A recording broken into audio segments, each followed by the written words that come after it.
Hello les amis, j'espère que vous allez bien. Aujourd'hui, on se retrouve dans une toute nouvelle vidéo. Et dans cette vidéo-là, j'ai décidé de changer un peu. Si vous avez vu un peu mes stories Insta, je vous ai fait un sondage où je vous demande quelle vidéo je sors dimanche. Alors, vous avez eu le choix entre la BMW M3 E30, une vidéo où je note vos voitures, la Citroën DS, ou alors je compare une Clio 1 vs la dernière Clio de chez Renault. Alors la Clio 1 de 1994 bien sûr. Alors, juste avant qu'on commence la vidéo et avant que je vous dise quel sujet a été voté, premièrement, les vidéos qui n'ont pas été votées, je les ferai quand même sur YouTube. Voilà. Pourquoi je fais des sondages? Je fais des sondages pour que vous m'aidiez à décider quelle vidéo je sors en premier. Sachant que j'ai beaucoup de vidéos en stock, et ben je veux quand même liquider à chaque fois. Mais sinon, j'ai plein de vidéos, enfin j'ai plein de sujets de vidéos qui n'ont pas été votés lors du sondage. Comme par exemple la Citroën C8. Ça, c'est une vidéo qui va arriver sur YouTube et je pense que c'est la première. Je pense qu'avant cette vidéo, c'est d'abord la Citroën C8 qui va venir parce que c'est une voiture très populaire, un monospace quand même. Elle a marqué l'histoire et cette voiture là, il faut vraiment que je la publie sur YouTube parce que vraiment elle est dans ma galerie depuis X temps. Je ne l'ai pas mis sur YouTube, je n'ai même pas fait encore le montage. Il serait peut-être temps que je m'y mette là-dedans. Voilà. Deuxièmement, donc je reviens juste à un petit moment à ce que j'ai dit. Les sujets qui n'ont pas été votés, je les ferai quand même. Voilà. Vraiment, je fais juste des sondages pour que vous m'aidiez à dire quelle vidéo je sors en premier. C'est tout. Mais sinon, toutes les vidéos que je fais vont être sur YouTube. Même si elles vont tarder. Mais elles seront là quand même. Deuxièmement, j'ai décidé de faire ce nouveau concept de vidéo pour changer un peu, parce que jusqu'à l'épisode 30, je vous parlais que de voitures en général, de son histoire, de son moteur, de l'intérieur et de son histoire en général. Ou des fois, je vous parle un peu des marques qui ont marqué l'histoire, comme 5 voitures qui ont marqué l'histoire, 16 voitures qui deviendront hyper collector, 9 voitures de chez Renault qui ont marqué l'histoire, 9 voitures Peugeot, etc., etc., 9 voitures Citroën. On va changer un peu, je vous ai fait aussi des FAQ, je vous ai fait aussi je réponds à vos questions en termes de mécanique. On va changer un peu. Maintenant, j'ai décidé que vous m'envoyez vos voitures et je vais les noter en vidéo. Bien sûr, vous pouvez aussi participer et ça, j'aimerais beaucoup que vous participez. Vraiment, mettez au moins une petite note. Si vous voyez vos voitures dans les vidéos, bah, mettez une petite note. Et aussi, participez aussi dans les autres voitures aussi. Voilà. Comme ça, moi, je dis les notes, mais vous pouvez aussi participer. Alors, bah du coup, on va commencer avec la première voiture, la BMW Série 4 de 2023. Alors, c'est une gamme de voitures coupées et cabriolets conçue par le constructeur allemand BMW. Cette série succède aux versions coupées et cabriolets de la série 3. La BMW, je lui mets la note de 9 sur 10. J'aime beaucoup la forme de cette voiture-là, surtout un très grand capot, un moteur énorme. Pourquoi un moteur énorme? Puisque BMW a gardé une voiture typique de course de l'époque et de luxe, quand même. Et ça, BMW ne l'a toujours pas changé. On peut le voir sur la BMW M3 E30 qui sortira bientôt sur YouTube et qui n'a pas changé. On a toujours la même disposition de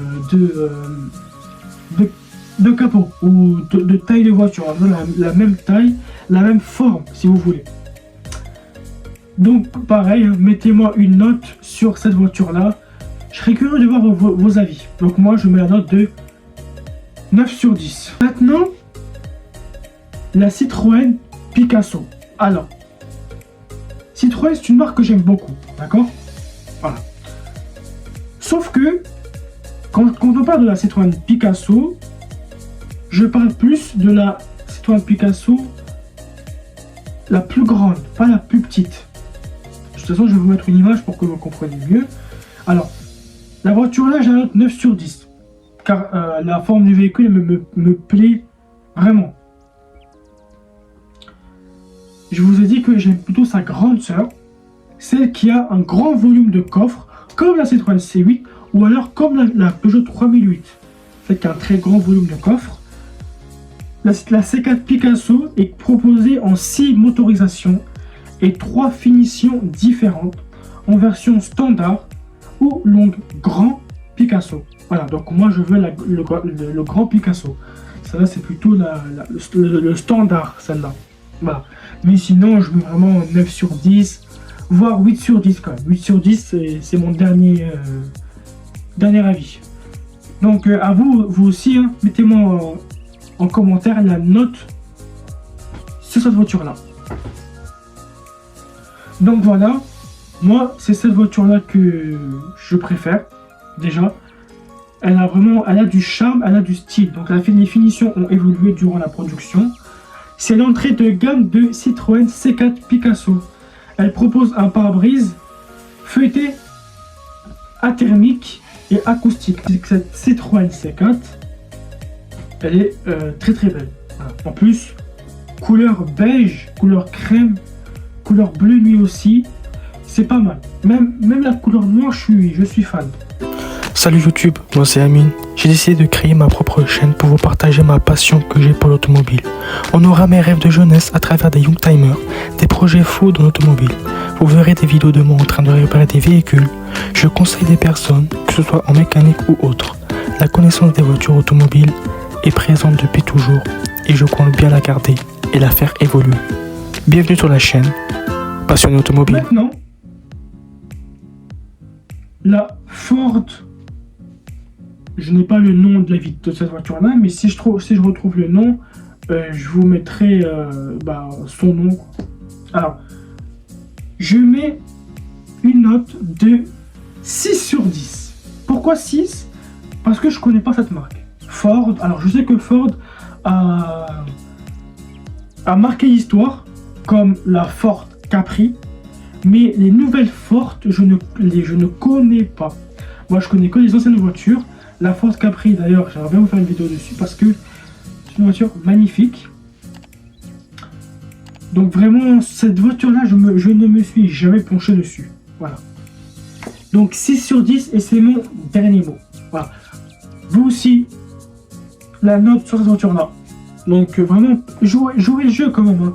Vous avez juste à cliquer dans les commentaires, je mets la note 2, tout ça. Jouez le jeu, vraiment. La Hyundai Accent.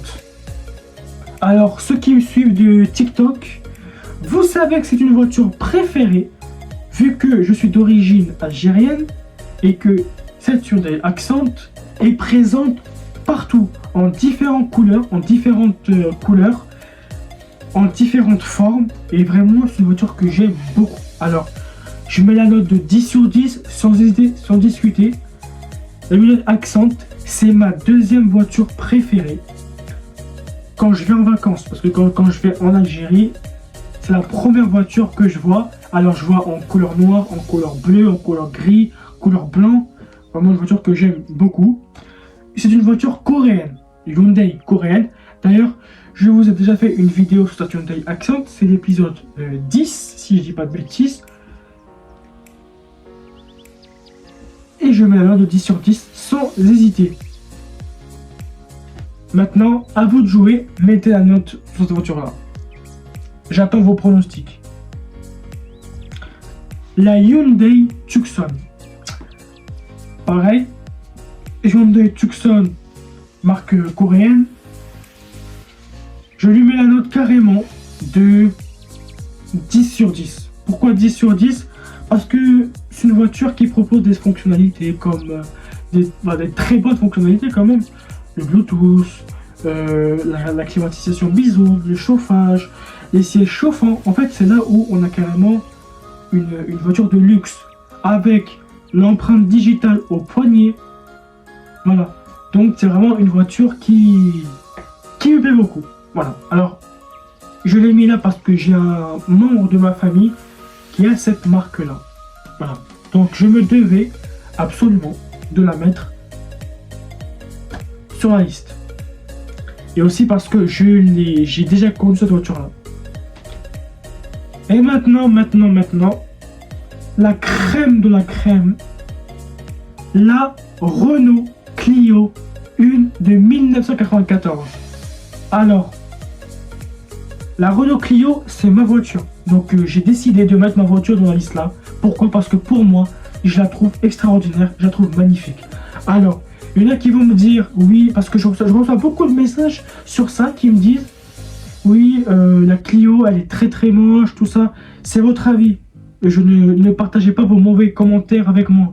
Gardez vos mauvais commentaires pour vous. Je garde mon avis personnel pour moi. Moi, la Clio, c'est une voiture que j'aime beaucoup. Une voiture citadine, une voiture petite, une voiture fiable, une voiture solide. Pour moi, je la trouve très très belle. Il y en a qui vont pas l'aimer. C'est votre problème. Moi, je l'aime. Voilà. Carrément, je lui mets la note de 10 000 sur 10, 10 000 sur 10 000, tout ce que vous voulez. Elle mérite tous les points. Je vous rappelle que cette voiture-là a fait un total d'exemplaires de 5 000, voire 10 millions d'exemplaires en France. Ce qui est énorme pour une petite voiture comme ça. Alors, on a eu plusieurs phases. On a eu la phase 1, la phase 2 et la phase 3. Voilà. Donc aussi, je voulais dire que cette voiture-là est officiellement à mon nom, puisque j'ai 18 ans, officiellement à mon nom, et vraiment, je suis hyper content de la conduire. Malgré le fait que ce n'est pas une direction assistée. Voilà, c'est hyper compliqué, surtout quand elle est à l'arrêt, ou alors quand on doit faire des créneaux ou des grosses manœuvres, quand même on perd un temps fou, et vraiment ça demande de la force. Mais bon, j'ai pris un rendez-vous pour lui faire une direction assistée. Et ça va me changer d'avis. La Citroën C8. Pourquoi on ne parle pas de cette voiture-là? Pourquoi? La Citroën C8. Un monospace, 8 places, une très belle voiture, puisque un membre de ma famille, je ne vais pas vous dire c'est qui, parce que ça me regarde moi et pas vous, un membre de ma famille a ce genre de véhicule-là, qui est très fiable et très solide. 10 sur 10 sur cette voiture-là. Dans mon cas, moi, j'ai une Citroën C8 bleue, très très belle, avec un très bel intérieur. Alors, il faut savoir que je vais pas tout vous spoiler, je vais vous laisser la surprise quand je vais sortir la vidéo sur la Citroën C8, mais plusieurs marques ont créé la même forme et comme la Fiat, Peugeot et Ulysse, donc Fiat Ulysse ou alors la Lancia. Voilà. Après, je ne vais pas vous spoiler, je vous laisse avec la vidéo sur la Citroën C8. Voilà. Donc celle-là, je vous dis, je mets la note de 10 sur 10, direct, sans hésiter. Et maintenant, la dernière voiture, c'est la Fiat Panda de 2005. Alors, une voiture citadine de chez Fiat, marque italienne. Alors, c'est une très belle voiture. Petite anecdote. C'est tellement une petite voiture que quand on veut faire un créneau, ou alors quand on veut chercher une place et qu'on voit une petite place, on se dit non, elle va pas rentrer. Eh bien, détrompez-vous. La Fiat Panda de 2005 rentre dans tous les trous. Ça, je vous dis. Ne cherchez pas ailleurs. Si vous voyez une petite place comme ça, dites-vous qu'elle rentre. Vraiment, c'est une voiture. Vraiment, c'est ce que j'aime avec cette voiture-là. Tu perds pas un temps fou à trouver une place. Vraiment, une petite voiture pour les jeunes permis, pour les jeunes, quoi. Même les femmes, hein. C'est pas pour vous. Même les femmes, vraiment, une petite voiture pour vous, ça vous fait largement l'affaire. Vraiment, c'est un gain de temps, tu te gares vite fait. En plus, direction assistée, toute option, climatisation, chauffage, autoradio. Alors, sur certaines Fiat, nous n'avons pas de autoradio. On a plutôt, en fait, c'est un lecteur CD directement intégré à la voiture. Voilà. Mais sinon, celle-là, je lui mets 10 sur 10, voire plus, parce que cette voiture-là le mérite énormément. Voilà. Et bien les amis, c'est la fin de cette vidéo-là, donc j'espère qu'elle vous aura plu. Si c'est le cas, n'oubliez pas de vous abonner, liker, partager. Faites ce que vous voulez. À la prochaine les amis.